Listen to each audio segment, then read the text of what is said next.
الله الرحمن الرحيم. السلام عليكم ورحمة الله وبركاته. ومركل إديتور بول وأنا لين معلنا وذاكسن رمضان مبارك. ما أنت إن شاء الله وحنا ما يصيرنا قيبت لو بدي عذرك جاسكا كاسو عن هراء قصو هذا النيح يا سوا يحلي ذا قبضا إك عجاسكا أنت قفك صائم كاهي وكجرا في شبر كيسان رمضان. ما أنت إن شاء الله تعالى وحنا كذا لنا سيدا الله ظهر تعذرك جاسكا. وحياها وقبضا يقفك لو جب هي أنت كجرا في شبر كيسان رمضان وحكوك إنه استدعفوا أما يرى استعمالك وحيابها نعنى ذا الشيء ويقول ريان سموس يقول هواك يوحي صورة عوا.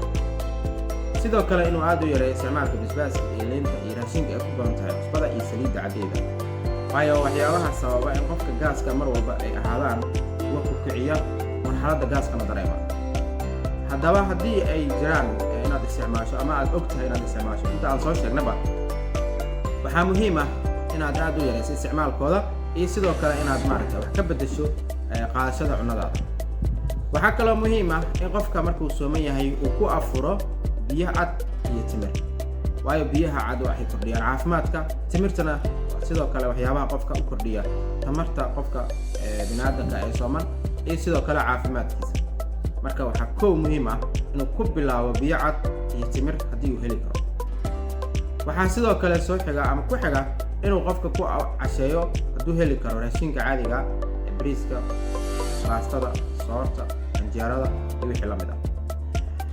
sidaas la mid ah inuu qofku aad uga dhargin raashinka uu cunayo waayo xad dhaafka dharga ah wuxuu sababi karaa inay ku soo rogmaan raashinkii caloosha ku jiray waana waxa ugu badan ee sababa in qofka uu dareemo laab dilaaca ama gaas ku dareemo xilliga suxuurta markuu qofku soo kaco waxaa muhiimsan in marka hore uu cadaydo markuu cadaydo kadibna in uu isticmaalo biyo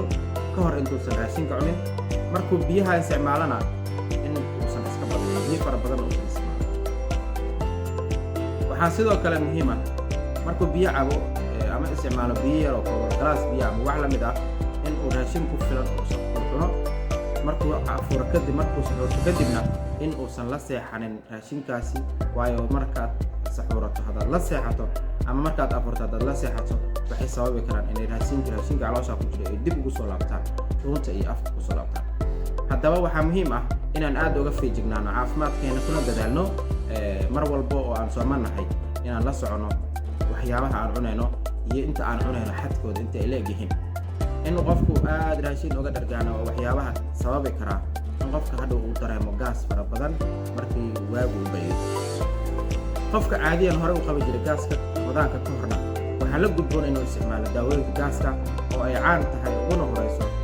kiniiniga loo yaqaano omeprazole 20 mg ama 40 mg waxaana loo baahan yahay inuu cuno ka hor intuusan cashanin nusu saac ama 20 daqiiqo ka hor sidoo kale intuusan suxuurinin daqiiqado 20 ah ama nusu saac ka hor marka waxa uu dareemi doonaa insha Allah taala caafimaad insha Allah waxaan idin rajaynaynaa ramadaan mubaarak soonkiisana waxaan leenahay ku gaara caafimaad iyo qab insha Allah taala. Assalaamu calaykum warahmatullahi